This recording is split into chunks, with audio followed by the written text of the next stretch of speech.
This episode of the Busted Wide Open podcast is brought to you by Blueberry. Blueberry offers the best media hosting, accurate listening stats, and their all-new PowerPress Deluxe sites. A no-setup WordPress website for your podcast with all the necessary links to share your show with the world built right in.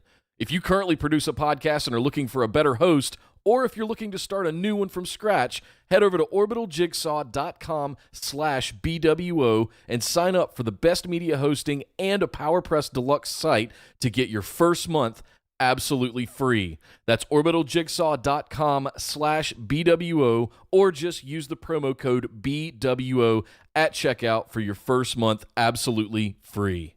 And now, enjoy the show. Ladies and gentlemen, this is the only two-time PWG Battle of Los Angeles champion, King Ricochet, and you are listening to Busted Wide Open Podcast.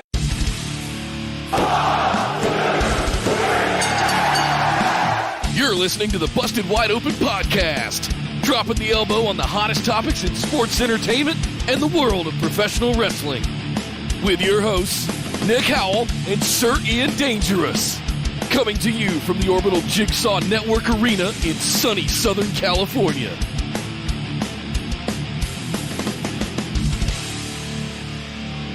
Welcome back to the Busted Wide Open Podcast, but if this is your first time joining the show, I'd like to welcome you to episode number 241. I blew myself up there. My name is Nick Howell. And I am Sir Ian Dangerous, and with thanks to Dolph Ziggler, I am Indomitable. Welcome to the show, everybody, and thank you for joining us.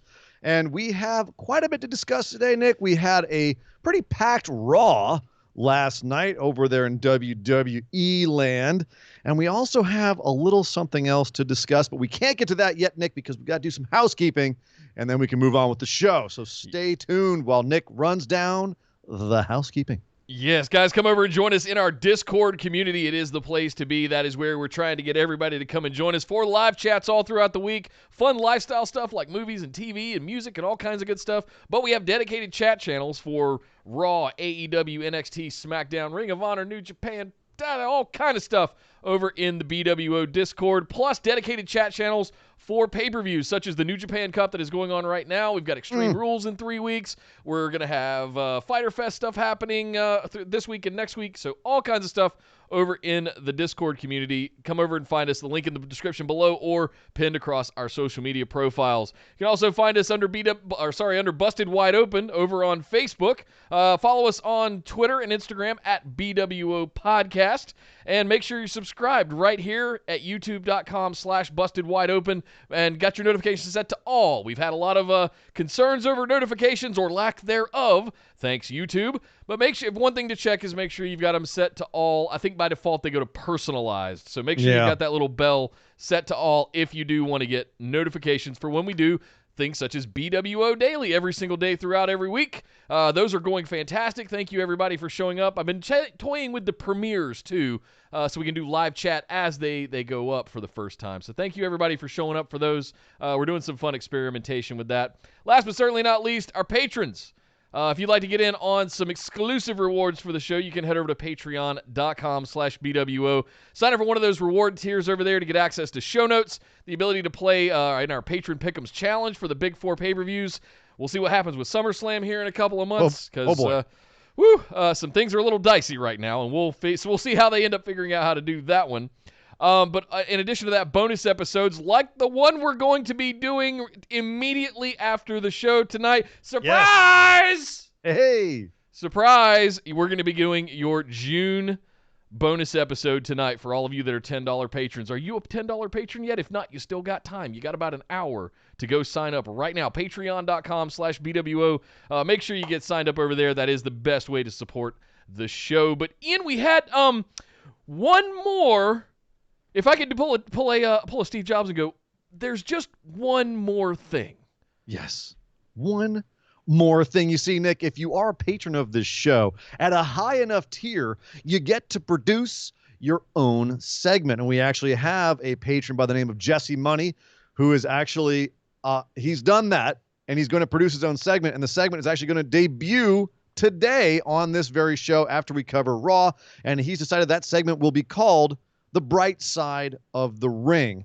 So as a patron on the $100 tier, you can actually produce your own segment, just like Jesse Money is doing today.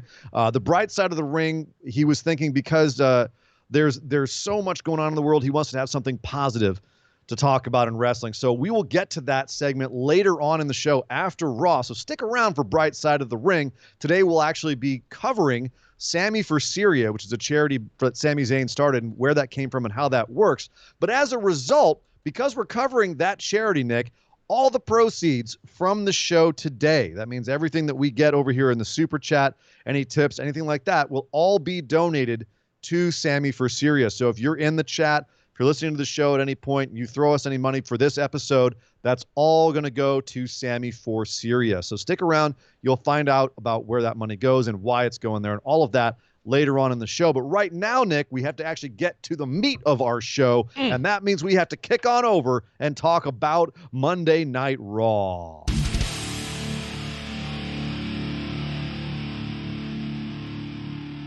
Boy, Raw opened up in the middle of a melee. There was some craziness going on, and I have to say right here at the top of this, I absolutely loved this. It popped me in the mouth. I did not expect this. This was not the stereotypical opening of a Monday Night Raw where Seth Rollins or Triple H trots out and talks for 30 minutes.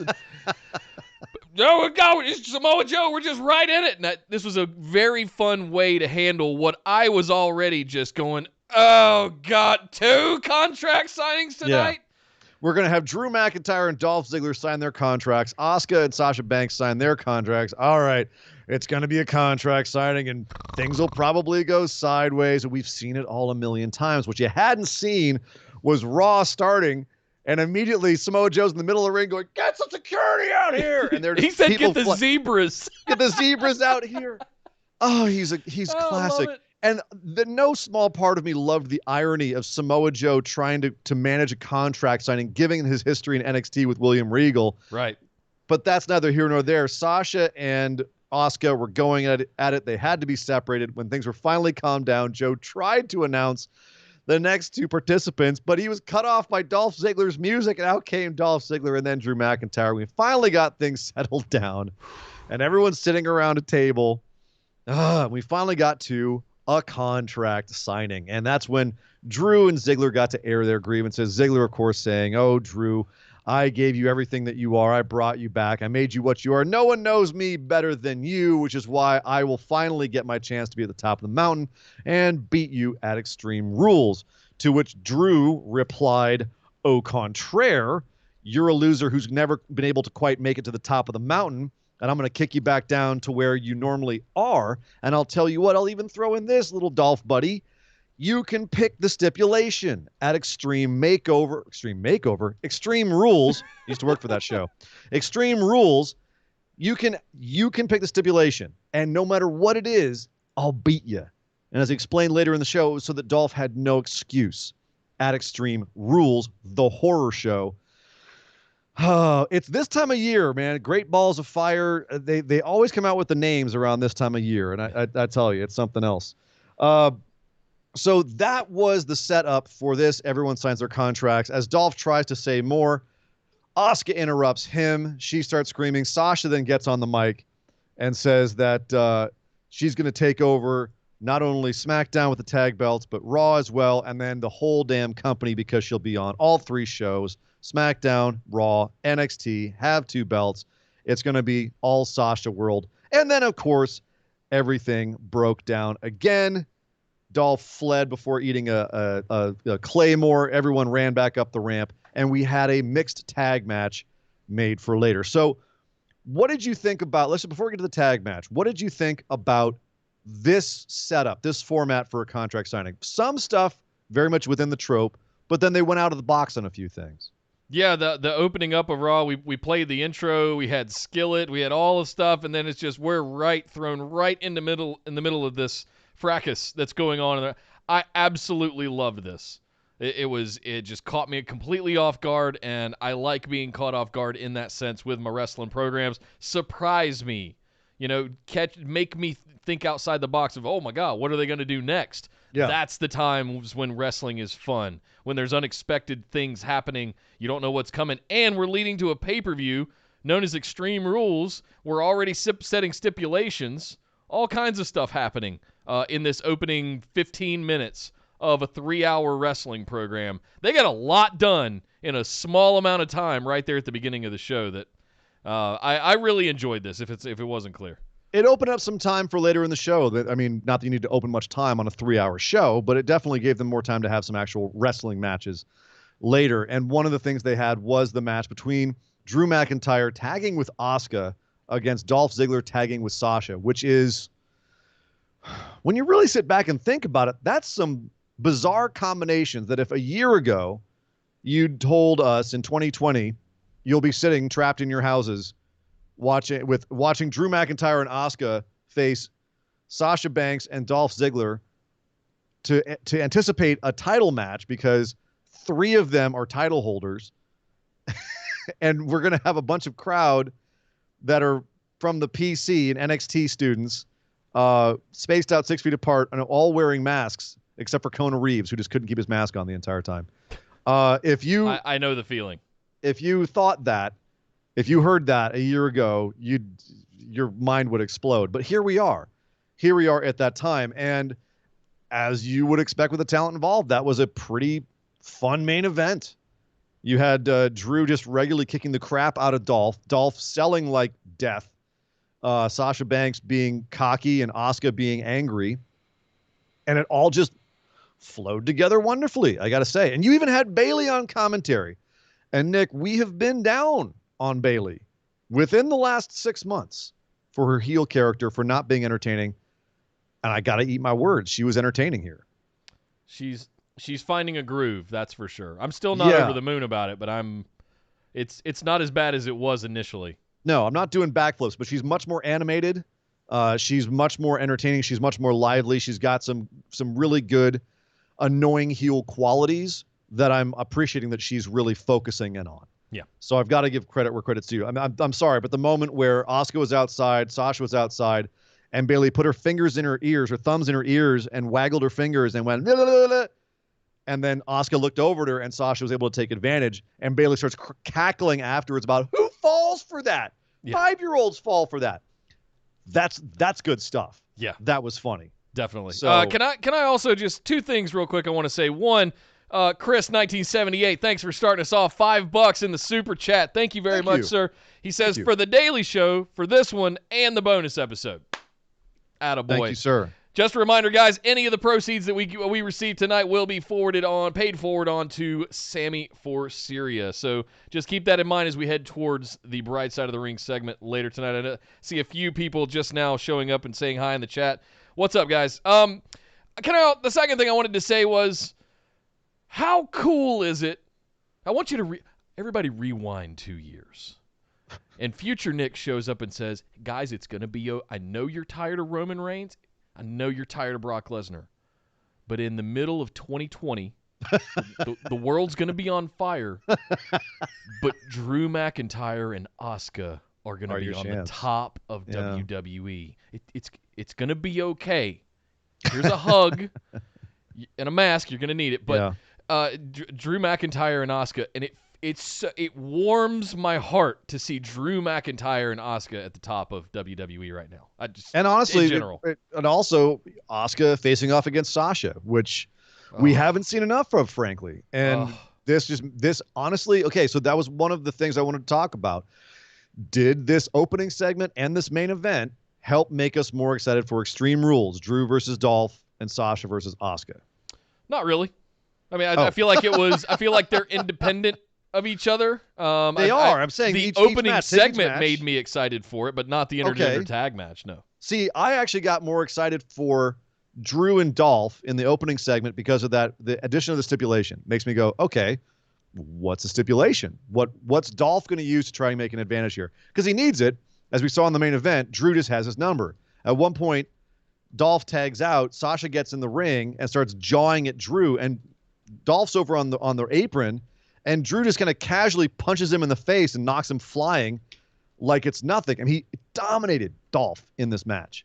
So it's obvious Dolph needs a stipulation. So now I'm curious, what stipulation? When it comes to Sasha and Asuka, I was like, okay, they're brawling in the opening part. Cool, but I knew that. But then they actually had their match, and once I got to see them work together, I'm like, oh, yeah, I really do want to see them work another match together, like an actual match. Yeah. And the ending didn't do much for me. Asuka going for an Asuka lock. They were reversing each other's finishers, and Asuka tries to put on an Asuka lock. Sasha reverses it into a pin. Okay, fine. Sasha has a win over Asuka. I feel like I'm not a big fan of the pinning the champ in a non-title match before the title match. That always just kind of There you go. But their interaction in this match made me want to see more. And that's what, if you're going to allow them to be physical, that's what you want to create is, I want to see more of that. I think it's unfair to have that as sort of, it's hypocritical in a way to think that that's okay for the women, but there's no way in hell Dolph Ziggler was going to pin Drew McIntyre tonight. There's no way in hell that was going to happen. But the fact that they felt that it was okay for Sasha to do it to Asuka, neither of those two are dropping belts. Let's be clear. But I think they're definitely pointing towards Sasha perhaps getting that Raw title. I do. We've talked about this before. Okay. We've talked about this. I don't feel like it's a good look either. And I feel like that there's sometimes where it's okay for the women and it doesn't have. I feel like there's a little bit of equality we could work on there as well. So, yeah, never a good look for your champ to get pinned on a non-title match Raw TV show. Yeah, so, especially via a squirrely roll-up that was uncontested. Like that was a clean roll-up. So, so that's that. There we are, ready for Extreme Rules, which is still 3 weeks away. So we have a little bit of build. Dolph's got some time to figure out what his stipulation is going to be. Time enough for Seth Rollins and Rey Mysterio to actually figure out what's going on in their feud, because Seth Rollins came out to beg forgiveness from Rey Mysterio. And like all things Seth, as soon as you hear, he's going to beg for forgiveness, you know there's got to be a twist. And sure enough, there was. Seth was begging forgiveness not from the things that he'd done to Rey, but the things that he was going to do to Rey. Because he was destined, as he said, by the path that he'd been put on by Rey just not going away and continuing to stand in his way on Monday Night Raw, he was destined to have to hurt Rey Mysterio more. In fact, as he put it, if you continue to get back into the ring and defy me, essentially, I'm going to have to keep taking pieces from you and keep breaking you down little by little until there's nothing left. At which point, Rey Mysterio shows up on the Titantron and says, hey, Seth, over here I am with Eddie Guerrero's son, Dominic, and we're here to talk to you about what we're going to do to you, which is an eye for an eye. You see, we're going to come for you, Seth, but unlike you think it's fated, except we don't think it's fated what we're going to do to you. It's going to be completely intentional. So Rey and Dominic having strong words for Seth, and then out come Aleister Black and Humberto Carrillo on behalf of Rey and Dominic to have a match with Seth and Murphy. Does this all sound familiar to you, Nick? A little bit. Does this sound like what we've been doing with this feud for the last, I don't know, ever since Rey had his quote-unquote eye put out a month ago or more? Treading water. Yeah, the only thing that's a little more interesting is Dominic has a little bit more involvement. I'm just waiting for that inevitable moment when he flips on Rey and just screams, "You're not my real dad!" That's what I'm waiting for. That would be probably one of the more interesting things they could do with this feud right now, is to have something majorly crazy like that go on. Because otherwise, here's the thing. Nick, correct me if I'm wrong. We love Seth Rollins' Messiah character. Yeah, I'm digging it. Okay, I love his It took me a minute to get my head around it and get on board, but it's took him full a steam while ahead. too. Yeah. It took him a while too to kind of get the nuances of it, to get the pattern of the speech and everything, and all of the nuance, then the character. Yeah. But now it's kind of it's set. He's got all his tropes, he's got everything set, but he's just doing the same thing every week. And it can be the most fascinating damn character in the world, but if you are doing the same thing every week, not only is it the definition of insanity, it's boring. Yeah. And here we are.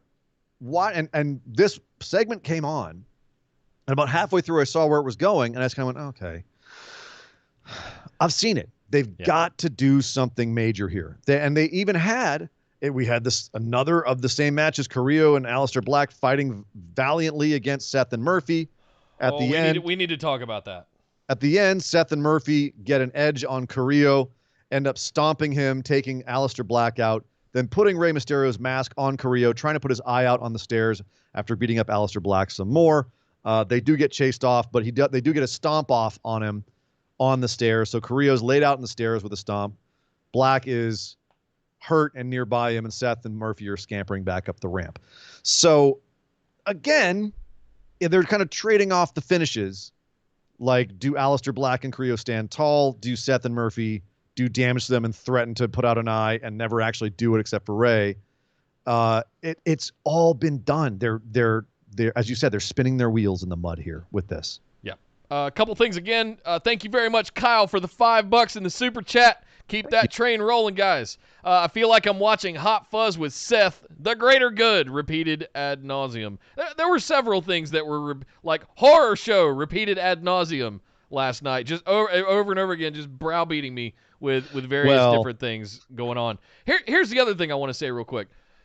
We had these grand visions way back. We did the bonus episode about NXT, how high are their ceilings. We talked about Aleister Black coming up, and I have these grandiose hopes that he'll become the next undead warlock, superficial kind of character, right? No, he's an enforcer for Ray and Dominic. He's an enforcer. He's just kind of there. What the is going on? Why are you doing what? I mean, I'm happy Carrillo is getting a great spot. Yeah. He's looking great, and honestly, I think he's selling his character really well. Obviously, Murphy and Seth we got 4 massively talented wrestlers, and this was an exciting match. We just seen it before. Like the work that was done in this match it was high energy, it was high octane, it was great. But everything around it we've already seen before, and that's the problem. The wrestling alone can't save this angle. Yeah. If you have so much story going on, the story's got to move forward. We done been here. We've been here. We are here. Move forward. I'll say this. I got really excited when Aleister grabbed a mic and started talking about evil and how he knew evil. And I went, yes. Yeah, this is what we want. And he would turn his voice just doing these. Yes. In the Aleister voice. Yeah. Yes, do it. Yes. But then you think you know evil, Seth, and it gets belittled and watered down to the point where I just want Aleister Black to be this evil warlock character that comes out of the mist and just takes over the world. Hashtag my wrestling. But at the same time, Nick, at least, and this is the one thing that I keep saying to myself, and I look at the pattern of WWE over the years. If you're being used in a spot like this and not being made to look foolish, that's fine. You're in that position where all they need is for a writer to get inspiration or Vince to get a wild hair up his ass and go, oh, you know what? Let's tap that guy to do something big. As Andy just pointed out in the chat, Drew was an enforcer for 2 years. Yep. So that's a great point. Is that at least he's not being made to look stupid. True. And there are people on this show that we'll talk about today who a year ago we were really excited about, and they're being made to look, if not stupid, then certainly not as impressive as they could be looking. And as Aleister is typically made to look. He's made to look like a guy who can kick your ass. So that's good. Let's at least rest on that. Kyle in the super chat, $5 again. Thank you very much. Again, everybody that's going to Sammy for Siri today. Thank you very much, Kyle. He says, was it just me, but did the promo segment feel Lucha Underground-esque with Black and Carrillo? Oh, not to me. I didn't get that hit, at least. There wasn't enough Drago.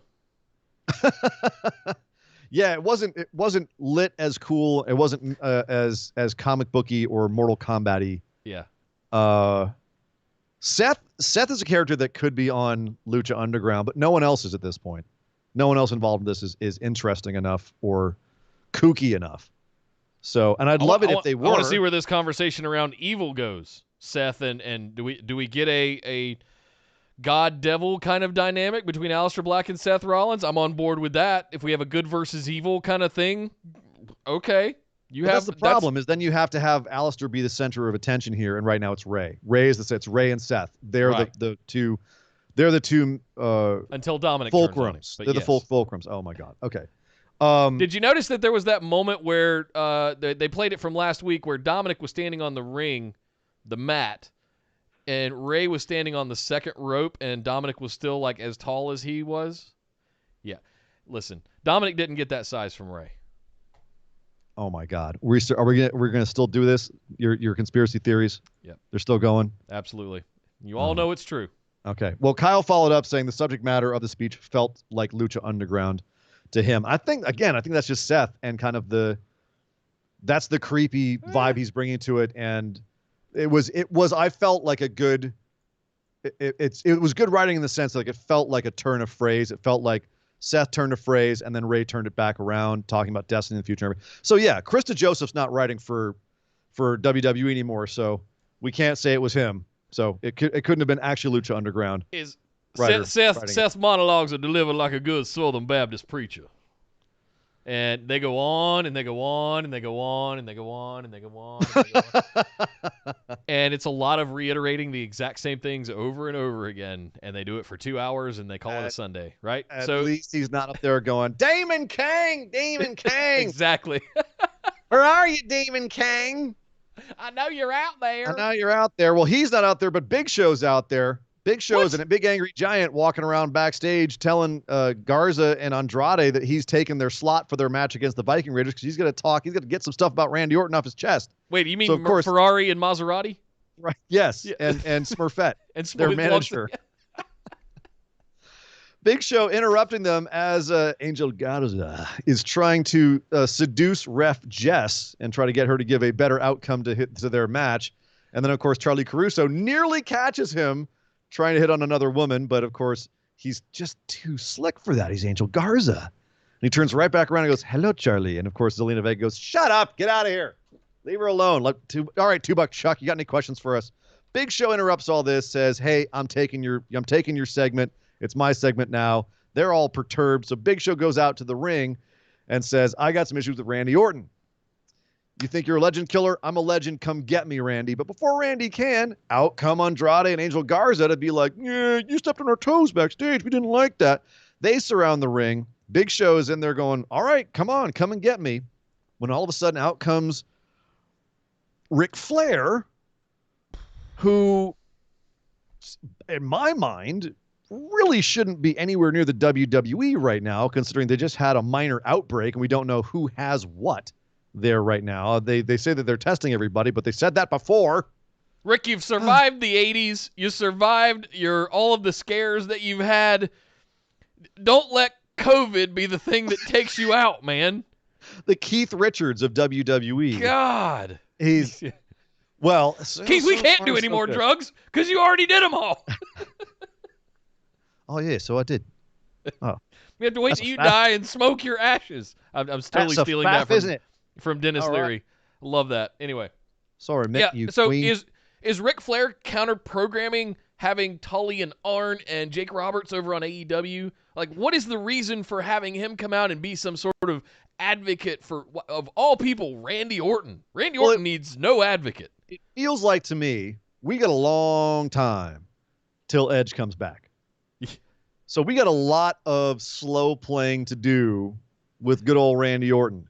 So we wheeled out the Big Show. Like and we've already established that Rick and Randy have a history. They're on the same side. Rick's the dirtiest player in the game. He's going to low blow you if he has to in order to help Randy win, as he did to Christian. So he comes out and kind of takes the air out of the room a little bit. And sorry, Rick, but you did. You came in and it was just starting to get really tense with Andrade and Angel around the ring, about to pounce Big Show. And then Rick comes out and everyone kind of like hangs out while Rick just talks for about 5 minutes about how Randy's a great guy and he's going to kick Big Show's butt. Yay. And then Rick goes, okay, as you were, proceed to kick Big Show's butt, and he leaves. So then Angel and Andrade go back to getting in the ring. And then the Viking Raiders music comes on, and they run down to the ring, and we have the aforementioned match we were supposed to have between the Viking Raiders and Angel Garza and Andrade. And it was awesome. It was a great match. But I'm very curious what you thought about the finish, Nick. Once again, we started seeing that there's trouble in paradise between Andrade and Angel Garza. They're not on the same page. That apparently is still a story. But they were still able to beat the Viking Raiders more or less clean. The only issue was off a distraction, It was off a distraction, but it was still more or less clean. And you had it was Angel Garza getting a blind tag on Andrade and stealing the moment and getting the pin at the end and kind of shoving it in Andrade's face. Andrade had been kind of a dick to him all match. Yeah. Even tried to leave, left him hanging. He just got up and walked up, and then Zelina got off commentary and came and stopped him. And which I thought was a nice touch. All that distraction, Garza lands the wing clipper on Eric, and is this supposed to mean something? Have Garza and Andrade now skipped the Viking Raiders, or are they number one contenders for the Street Profits now? Well, this is the thing. It was mentioned a couple of times by commentary through all this that if they win this match over the Viking Raiders, who are the most recent contenders for the tag titles, it would put them in a place where you'd have to talk about them as being possible contenders for the tag titles. Well, they beat the Viking Raiders. And then later on, Ric Flair approached them backstage and says, hey, I got a job for you. And they end up having a 2-on-1 match against Big Show later on in the night. So everything comes full circle. And you got to fill 3 hours. Here's something else where they filled most of the guts of this show with this drama. So that I thought that was a nice way to serve two masters as well. And then you also had more of their breakup angle or whatever, the tension that they're having right now when Angel Garza left Andrade high and dry in the Big Show match. Big Show beat the crap out of both of them until Angel finally started going for his legs, got the big man down, and as he was about to deliver the finishing blow, Andrade blind tags himself in and says, this is my moment. Angel says, oh, it's your moment? Cool. Have your moment. Whoop. And he's out of the ring, walking up the ramp. Andrade turns around into a choke slam. 1, 2, 3. Big Show wins another 2-on-1 handicap match. Believe he's 11-0 in his last 11 attempts. He doesn't lose these matches. Right. And then he gives a knockout punch to Andrade as the insult to injury because he's a big, angry giant. And here we are now looking at the possibility that Angel and Andrade are the next contenders for the Street Profits titles, but they're also going the way of Shawn Michaels and Marty Jannetty. It's up to you. You can determine who's who. Okay. Is that the story here? Is that we've got this fragmented tag team going for the Raw tag titles? Is that actually, when you look at it that way, is that actually kind of an interesting story? It kind of is, because the cohesion between Montez Ford and Angelo Dawkins is the polar opposite of what's going on with Andrade and Garza. And before I say anything else, I want to call out Kyle again with the $5 in the super chat. Thank you very much, sir. Again, ladies and gentlemen, all the contributions tonight going to the Sammy for Syria cause at the end of the show here. It says Andrade isn't going to out-dong Garza. He should stop while he's ahead because nobody is beating Garza in that measuring contest. No, that's why I'm calling this tag team the Ding Dongs, because Garza Dong and Andrade.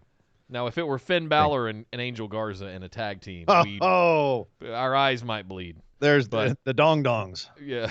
Yes. All right, we've run that into the ground sufficiently. Hashtag Garza Dong.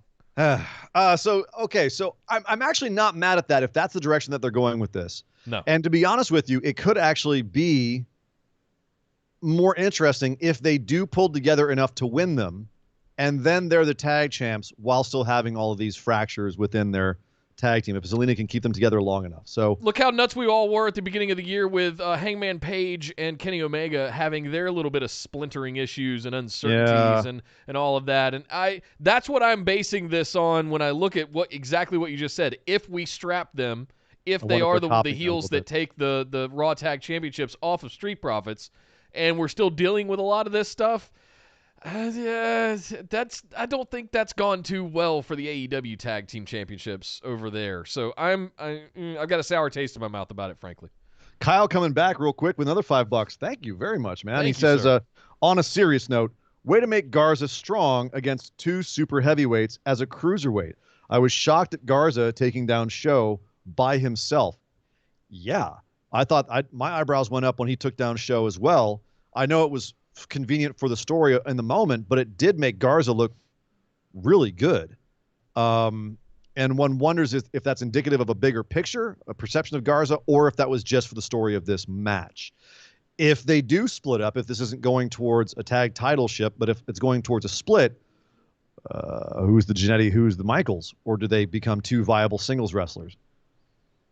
I'd say Andrade is pretty much protected at this point by his, how shall I put this? Significant other. Yeah. He's doing okay. He's hanging gonna be fine. He's hanging with royalty. Listen, sure, his significant other's taking a break. Now Pops is coming out to put him over. Right. So, listen, if you're gonna have Ric Flair come out anytime you come out, you're good. If Finn Balor and Angel Garza formed a tag team, would we call them Dong Style? That's not bad. That's Just not saying. bad. As long as they Express. both, as long as Finn keeps doing his rope hang, and then right behind him, Angel comes up and just like pulls his tearaways off. Not mad at that. Finisher is a Swanton Dong. Wow. Okay. Let's move on. Sorry. Okay. Moving on. MVP is still managing Lashley, but MVP also wanted to manage Apollo Crews. Apollo Crews said, nay, I do not want your services, sir. So MVP said, fine, and you're going to have my match. And this was reiterated to us again this week with MVP coming out and saying, you had your chance to be on my good side, now you're on my bad side, and you're about to see what's going to happen. Now, this was a non-title match, which is good because at the end, Lashley interfered, and MVP picked up the win over the U.S. champion. Interesting. When MVP came back and immediately retired after the Royal Rumble, I did not see this coming. Nope. A few months later, he'd be beating the U.S. champ. Obviously, he didn't win the title, but that's a big moment. Now, afterwards, they started beating up Apollo Crews. Lashley got him in the full Nelson, and out came, for the first time in months on Raw, Cedric Alexander and Ricochet. I didn't know they were filming Main Event at the same time. Oh! So they come running out to help save Apollo Crews, and we end up having a one-on-one match between Ricochet and Bobby Lashley. To call it a match might be a bit of an exaggeration because it was basically Lashley ragdolling Ricochet around the ring for about 7 minutes, and Ricochet selling his ass off in a way that would make Dolph Ziggler and Shawn Michaels blush. But he got some offense in. He got a little bit of a streak there for a second until Lashley finally locks in the Nelson, and we're done. He had a little bit of a babyface comeback at the end of this that was quickly squashed by Bobby Lashley once he realized that Ricochet had made him bleed his own blood. Yes. He got busted open on the ear. Couldn't tell if it was a laceration from hitting the ring post or if he popped his cauliflower ear or what it was. Ew. But the image of Lashley standing over Ricochet, roaring like a cave bear, and picking up Ricochet in a full Nelson, swinging him around with blood flying everywhere, blood all over his chest. Ricochet, not Bobby, like a ripped dude, but not Lashley's size at all, getting tossed around like Leonardo DiCaprio in The Revenant.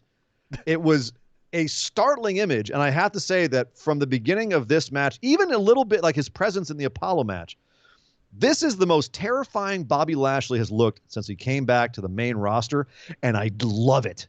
Yes. I freaking love it. Even though it's at the expense of our boy Ricochet, who has been chewed up and spit out at this point down to main event.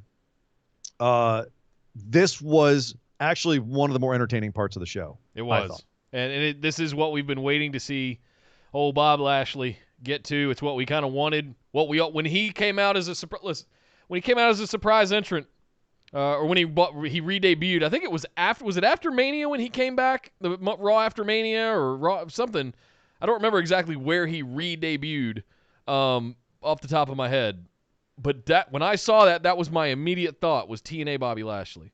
I wanted to see that monster that we saw last night in WWE, and I got hyped about it. But we got interviews with him talking about how he only does it for his little sisters, and we got obstacle courses with Sami Zayn. And why do we always have to go through all of this stuff with all the people that we really like to get them to the point that we really like them? Why do we have to walk around with Drew McIntyre aside Dolph Ziggler and Baron Corbin for 2 years before we could get him to the point where we really like him. Well, this is why I was saying earlier about Alistair. Sometimes if you have people just hanging around, they're just hanging around until they finally get the right program for them at the right time. Yeah. And Lashley definitely had to go through some absolute crap, Lana angle, just to get to this point. Sami Zayn angle, just to get to this point, he had to go through some crap angles. But now they're finally treating him right, and I don't know what light bulb switched on where, but someone finally realized, oh, we can make this guy look like one of the most terrifying human beings in our company without having to do a lot. And it's really effective. And actually, it's a pity that they don't still have him in the main event scene. But at the same time, I think they're actually bringing him back down because he does look like too much of a contender to Drew McIntyre at this point. Yeah. And him being involved over in the U.S. title picture and elsewhere in the mid-card, upper mid-card maybe, it keeps him legitimate, but it also keeps him fresh. So if they want to bring him back and have him be a genuinely scary opponent for Drew later on, when they've established more of this kind of Lashley, I think I'm not mad at it at all. No, I can totally get behind it. Look, keep doing what you're doing with Lashley. It's 2 thumbs up for me. Figure out the program along the way, whether it's something with Apollo Crews for the U.S. title or whether it's going back after Drew for SummerSlam or something along those lines now that we know that Jinder's hurt. Listen, keep doing what you're doing with Lashley. It's extremely effective. And putting the little agile guys out there with that monster of a man and having him just like ragdoll them around. Yeah, all day. I wasn't a fan of him going to a full Nelson as a finisher for a while there, and then I started seeing him toss dudes around it, and I'm like, never mind, that's cool. It works. Like I said, Leonardo DiCaprio in The Revival, big old bear, come in. You're just a little tiny rabbit caught in his jaws. It's great. I don't know what that was. A rabbit screaming. You never heard a rabbit scream? It's terrible. Horrible. Okay. Over in the super chat, Andy Jessup, $2. Thank you, sir. He says they have to pay their dues. Yeah, fair. In Vince's mind, I guess, sometimes it's not even paying your dues. Like, I mean, Drew came back and had to kind of reestablish himself, but is also waiting for the right time. You know, I think they were ready to pull the trigger on Drew, but they knew it had to be the right time in the right way. And I think that's the case here with some of these guys where they're kind of like they're keeping them under glass and they're ready for it. And they're like, okay, at any point, as soon as they're ready, you know, whereas with guys like Ricochet, it was like we tried him out, didn't have what we want. Let's at least find him something to do with him because he is talented. So yeah, I hate to say it. I don't know. I feel like Drew was turnkey. He was NXT champion. He was the face of that brand for just after Bobby Roode. He was the absolute face of that, going the other way, and we loved it. Sure, but I'm saying more like a person like Apollo Crews, who sat around doing nothing forever. He even was like kicked down to the bottom the way Ricochet and Cedric have been right now, even lower, I would argue. But right place, right time, right story. Here he is, U.S. champ. And facing off against MVP, and frankly, a rather interesting angle. I'm curious where they're going about this. Same. There's a lot of moving parts here, and they've got my attention. Yeah. So, not mad at it. Yep. Also, not mad at the fact that we had Peyton Royce in a one-on-one match with Ruby Riott. The Iconics catch Ruby a bit, but then also in some interesting twists here, the Iconics found Ruby backstage and said, "Oh, isn't it sad you don't have any friends anymore?" And Ruby kind of mocked them before having a match with Peyton, which was interesting because Ruby was not acting, in my opinion, very heelish, not her normal kind of sneering, arrogant way. She was acting a lot kind of nicer, if that makes sense. Whereas Peyton and Billy were doing their typical Iconic shtick and being mean girls. And ultimately, Peyton won this match after a bit of a distraction from Billy with an absolutely monstrous twisting brainbuster. Is that what it was? Did they call it that? Like a spinning brainbuster, twisting brainbuster, whatever you call it. She picked her up in a vertical suplex and then just twisted over and brought her down. And it looked like she absolutely murdered Ruby Riott. Yeah. I've watched that GIF so many times. It's just a beautiful move. And people they lost their minds a little bit about it because I think a lot of people forget Peyton actually can do stuff. Yeah, she was one of the top contenders for the NXT Women's Championship back during Asuka's reign. Her and Ruby Riott and Nikki Cross. So she's I think she's a very good wrestler. It's just most of the time she's doing a comedy act with the Iconics. So once again, we're reminded she's got moves. But more interesting to me here was Ruby Riott. Why are the Iconics going and talking to Ruby Riott and saying, you don't have any friends, having a match with her and beating her handily? Ooh, I know. Nick in the back of the classroom with his hand up. Yes. Because we have nothing to do with Liv Morgan, so we're going to have to begrudgingly reform the Riot Squad. Yes, that is the correct answer. Thank you, Nick. Yes. That's right. That is good. Very well. Very well done. Round of applause. That's my suspicion as well, is that you've got Liv Morgan floating around with not much to do.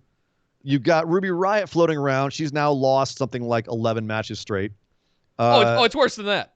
And I want to give credit to Simon Miller for calling attention to this for me. Ruby Riott is 0-20. 0-20? And I went and looked. 0-20. Holy sh! She's giving Kurt Hawkins a run for his money at this point. Whoa. So if you don't think they're going to put the Riot Squad back together, and look, that's a good thing, right? It builds the women's tag division. These are good things that because basically they're agreed. Both we need women's right tag now. Teams. Yeah. Yes, they need women's tag teams. But so I'm not mad at that. From that perspective, yes. 0-20. Yeah. That'll humble you.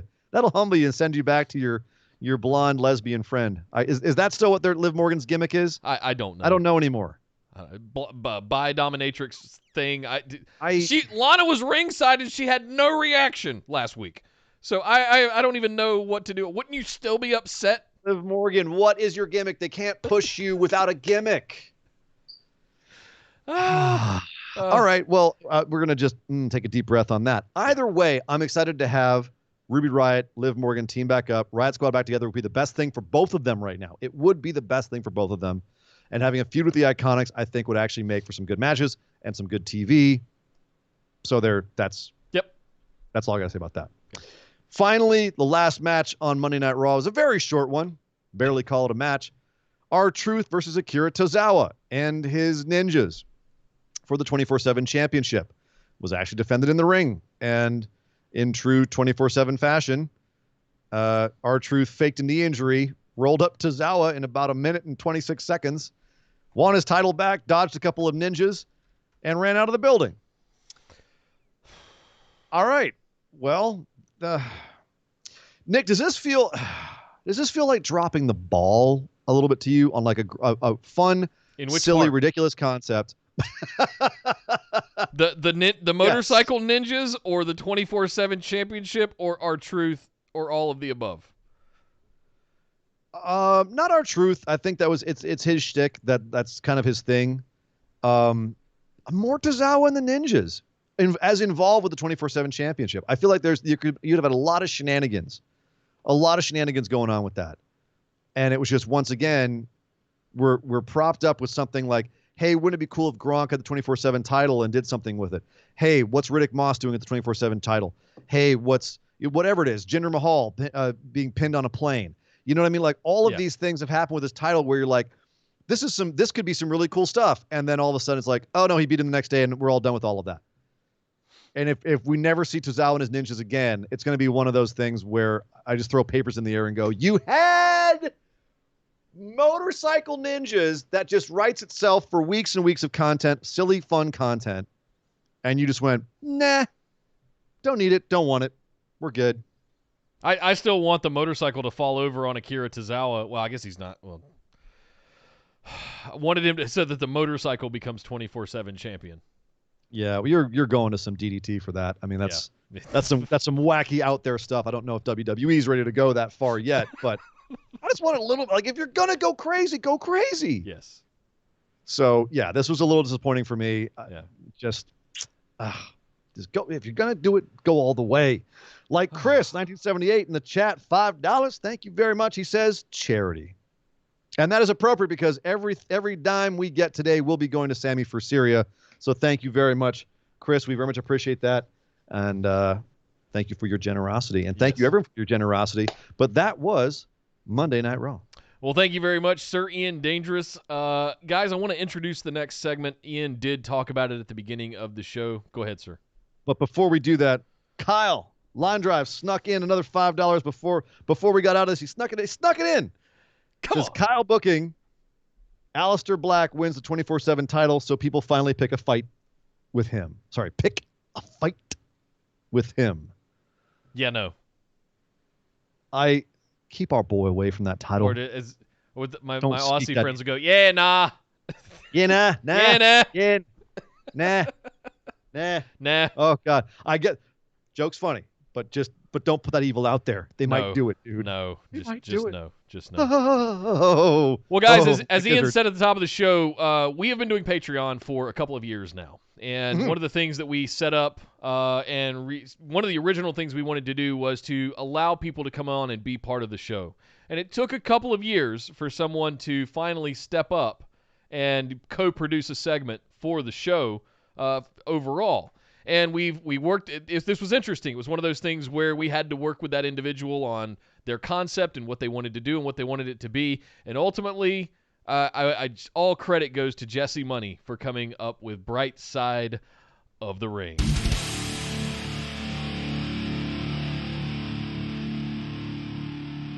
So the concept of Bright Side of the Ring is a segment dedicated to a news story about something positive in wrestling. Now, in a time like right now when so much is focused on the grimmer aspects of the wrestling business, whether it's TV shows like Dark Side of the Ring, which are obviously we're copping the title for here. Sure. The revelations that have been brought about by the Speaking Out movement, the state of the world in general right now, everything's kind of topsy-turvy.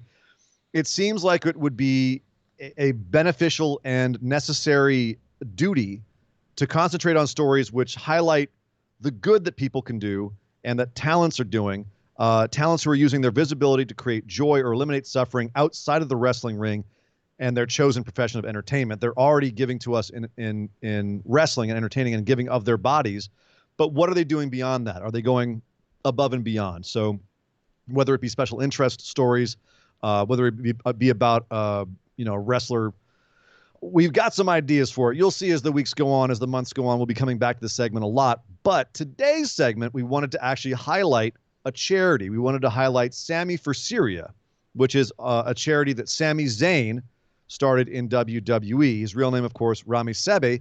He is actually a Syrian Canadian. He was born in Canada from Syrian immigrants. And that's why he's invested personally in Syria. And I was curious what inspired him to start this charity, Nick, because as you know, Syria is actually a pretty rough place in the world and has been for a while now. If you're not aware, the Syrian civil war has actually been raging for 9 years now. And obviously, there's too much time to get into all the nuances and details of that. But suffice it to say that it basically boils down to the president, Bashar al-Assad, versus all kinds of insurgents and other groups in the country. And all the sides have their own international backers. So it's just a gigantic mess. And as a result, the average person there, the average civilian, is having a really tough time of it. Sammy said that he visited Syria when he was in his early teens. And actually at the time, he was bummed to go to Syria because he was going to miss WWE, watching WWE all summer. But then he got there. He actually was able to visit his family's hometown of Homs and really got a taste for what Syria really was. So it's not that he's never been there. He's been there and seen it. Obviously, that was before everything started really going downhill. And when it did, he started seeing all these pictures and videos of things that were going on there. And it really hit him hard because he sat down and said, I'm someone who always runs my mouth about good causes and people doing right, but what have I done? And so he said, quote, I felt like I had all these opinions and I had all these good intentions, but then I really had to look myself in the mirror and say, you talk a big game, but what are you actually doing? I just kind of felt like a hypocrite, and I realized I do have the means to help because of this platform that I've been afforded by being a WWE superstar or being on TV every Monday night. I realized I had a position to actually facilitate some change, and I wasn't really making some change. While my intentions were good, I wasn't really doing anything. I had to look myself into the mirror and confront my own hypocrisy and face that head on. And that was really what sparked it. And he thought, look, if I'm Syrian and I'm on TV and people naturally aren't going to have in America or wherever, if you're not Syrian, you're not naturally going to have an empathic response to people in Syria. It's far away. It's hard to conceptualize. You don't have any direct connection. But if someone like Sami Zayn, who's a Syrian, is on TV and he goes, I'm a Syrian, my people are in trouble, that creates, hopefully, an empathetic bridge between himself and the audience and the people in Syria. And he said, if I could spread the message of empathy and understanding and doing good for others, I mean, that's ultimately the message behind Sami for Syria. The more practical message is $20 can really help save somebody's life. Yeah. And if he could help people who don't have that connection to Syria make a connection to Syria as a Syrian, then he's happy to do that. So that's where the idea came from. So in 2017, he started Sami for Syria, which he made in conjunction with an existing nonprofit group. They're non-religious, non-political, a nonprofit called the Syrian American Medical Society. They helped him create the program. And what they came up with was the idea of a mobile medical clinic. And Sam's had already been doing that, but not on a scale. Like they needed someone like Sami to be a presence on social media and in the media and give them more visibility and help them raise money to create a new sustainable one. And if you're wondering why a mobile medical clinic, it's because the actual medical facilities in Syria are being targeted and blown up.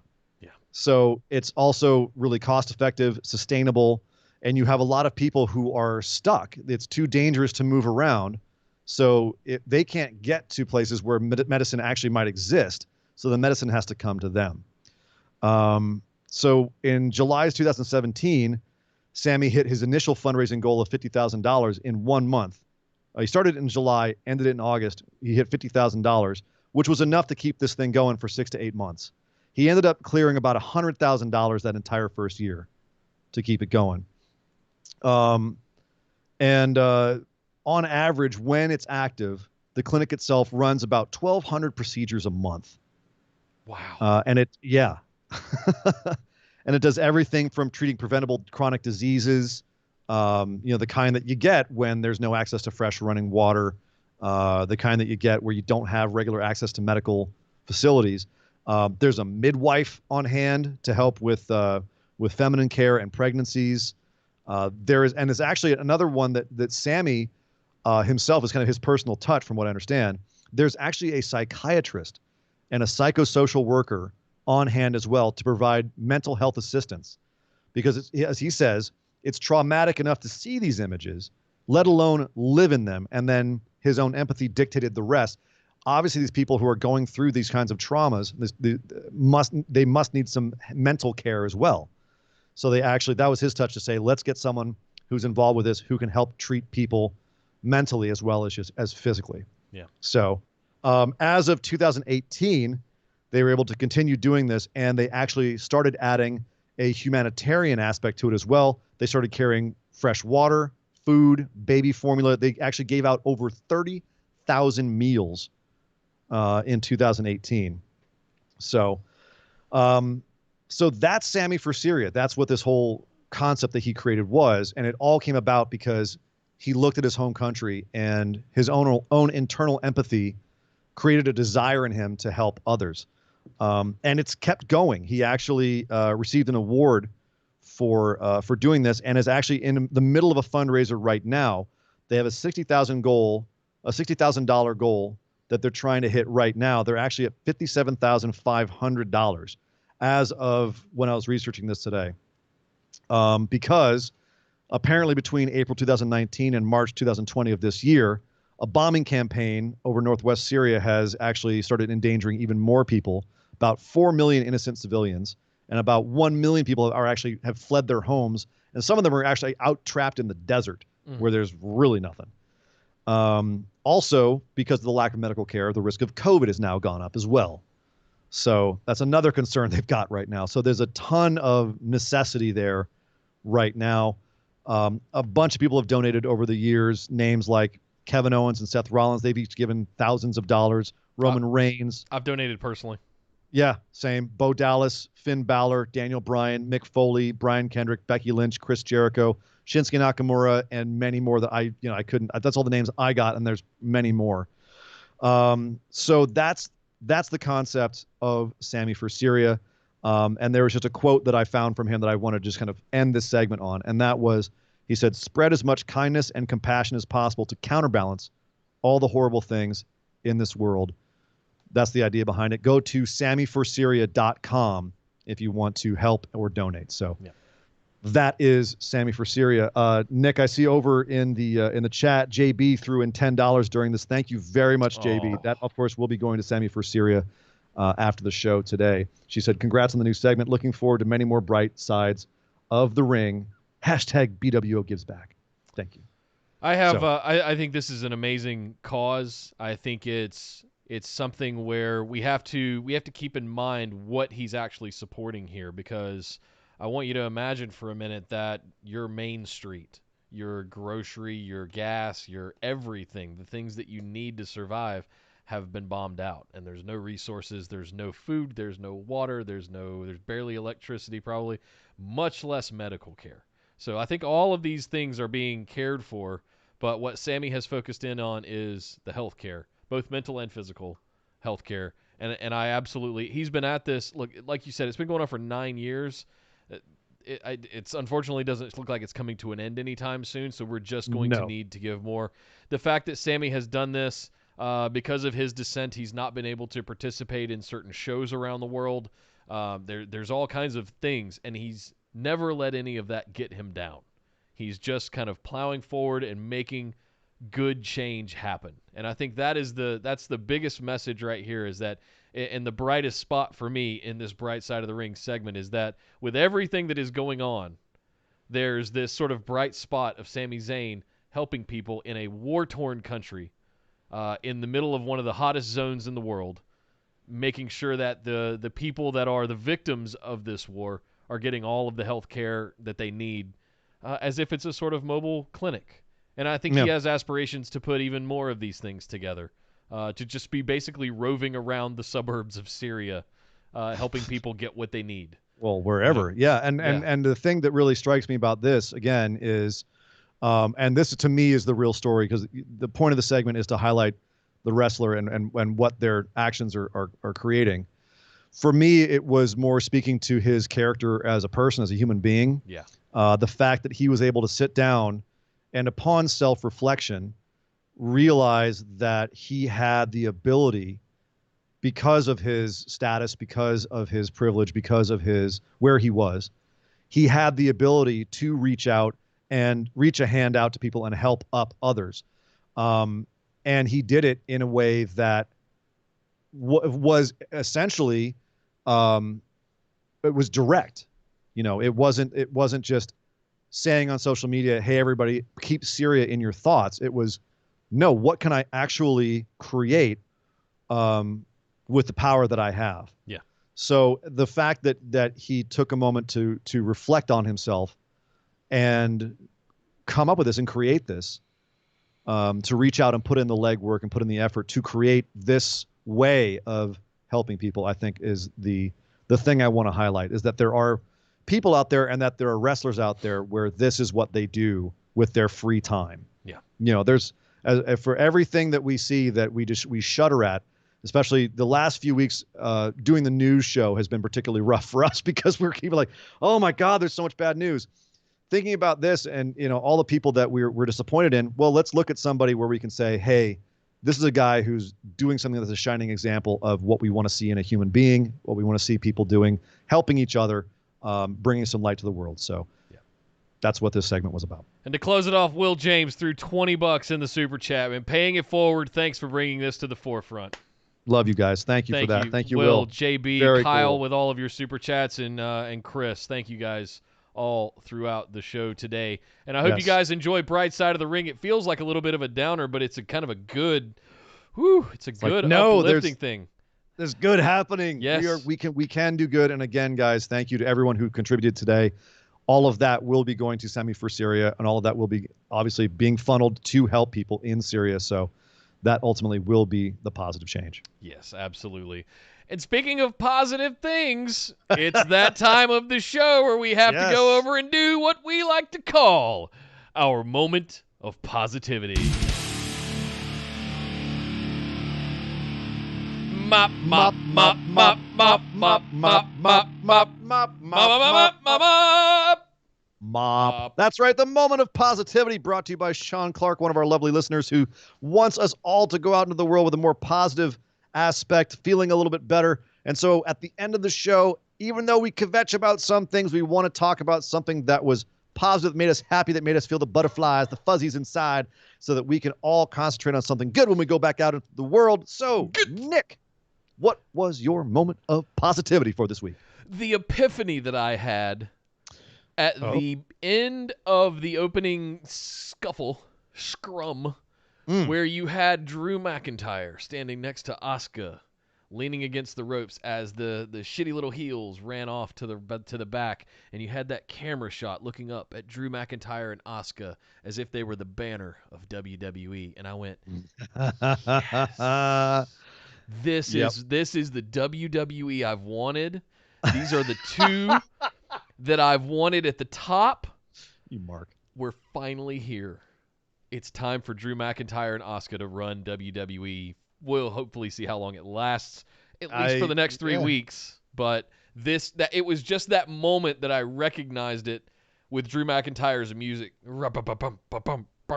all that going, and I just had that moment.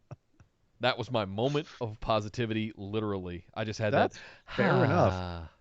How about you, Sir Ian Dangerous? I had a couple that I was thinking about. Peyton Royce's finisher popped me hard. I thought that was beautiful. And I love seeing her get accolades for that. I loved watching Asuka and Sasha go at it. But I've got to say, it was the chops on the show that I've got to say were my moment of positivity this week. Everyone was given these chops this week. Drew was chopping the crap out of Dolph Ziggler. Big Show was chopping the crap out of Garza and Andrade. They were, I don't know. They made me happy. They were just probably because the crowd was quiet too. They're just so loud. I bet I can guess what noise you made every time. What noise? Woo! No, I didn't. No, it was more of like it was a bit closer to like a Wilhelm scream than a Ric Flair woo. I gotta admit. Yahoo! So yeah, that's my moment of positivity. All the stiff strikes, all the chops on Monday Night Raw. There was nothing I like more than a good chop with a little bit of applesauce and some gravy. I had big double cut pork chops on Sunday night for dinner. All right, you're making me hungry now. Kyle with Kyle with $5 in the super chat says Drew and Asuka makes me wish mixed I could never say this. Say Sasha Banks. so you never mixed match challenge was back. Asuka and Miz, by the way, that's one of the best tag teams ever. Yep. Thank you very much, Kyle, and to everybody that donated. Kyle. Thank you guys. Also, Marshall, so much. Marshall as well. Quick. Yes, he snuck in with $5. He says, always happy to help the show and all of the great causes. Marshall, thank you very much. Thank you to everybody who donated today. You guys are awesome. Yes. We really appreciate it, and that will be going to a very good cause, Sammy, for Sirius. So thank you very much, everybody. Thank you guys so much.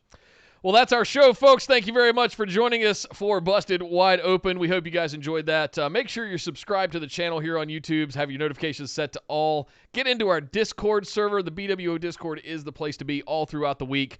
And there's rumblings that Discord is moving their focus away from gaming. So they're going to start doing more building for communities and things of that nature. So if you're not in our Discord yet, make sure you're over there. We've got throwback chats with Andy Jessup and several other folks. We've got dedicated chat channels for all of the pay-per-views, so you can do watch-alongs and chat with us as we all watch it together, plus every show all throughout the week and all kinds of other good stuff over there. You can find a link down in the description below here on YouTube or over on our social media profile. Speaking of which, you can find us on Twitter and Instagram at BWO Podcast. Come find us on Facebook. Just search for Busted Wide Open. Get into the discussion group and like our page. And last but certainly not least, our patrons. Thank you guys so much for everything that you guys do every single month. One more hat tip and shout out to Mr. Jesse Money for co-producing this segment with us, Bright Side of the Ring. We look forward to doing yet another one next month with you, and I hope you guys really, really enjoyed that. Thank you guys for all of your donations. And I'm personally going to go ahead and proclaim that I'm going to match it. I'm going to match it and we'll make it even bigger. So What? Yep. From Orbital Jigsaw. Orbital Jigsaw, our host company, will be doing a 100% match of the money that we get today and contributing that That's to awesome. Sammy for Syria. So thank you guys, everybody, for all of your donations today. I really appreciate that, and we're really looking forward, Jesse, to see what we can come up with for next month. So thank you, Mr. Jesse Money, for all of your contributions to the show and to all of our other patrons. If you guys would like to get in on some of that, head over to patreon.com/BWO. It is the best way to support the show. Sign up for one of those reward tiers so you can get access to bonus episodes like the one we're getting ready to do right after this. You can still get in there. $10 a month. You can get access to a whole back catalog of about 2 years of bonus episodes at this point. You get them right away just by feeding into your podcast app of choice. So that's it, guys. Hope you enjoyed that. Nick's going to take a little break. One little bit of housekeeping left to do. Nick's going to take a little break for the next few days. I'm taking a vacation this week, and I will be out through Saturday. So I'm leaving. Ian, you have the con. Thank you. Don't burn the house down, son. I promise nothing. But I do believe that there are efforts to get JB to have. No, to come in. it's 100% confirmed. Stepping into your seat this Saturday, we will see the return of the lovely, the effervescent JB to the show. So, yes, we will be having a different host this Saturday. Obviously, no live show, but the show will be going up Saturday night. So stay tuned for that. Yes. Thank you guys very much for joining us today. My name is Nick Howell. You can find me on Twitter at DataCenterDude. And I am Sir Ian Dangerous. You can find me on Twitter at Sir Ian Dangerous. But by God! Would somebody stop the damn match? This show is part of the Orbital Jigsaw Network. For more episodes, subscribe to us on iTunes, Google Play, or Stitcher Radio. For details and show notes from each episode, check us out, orbitaljigsaw.com.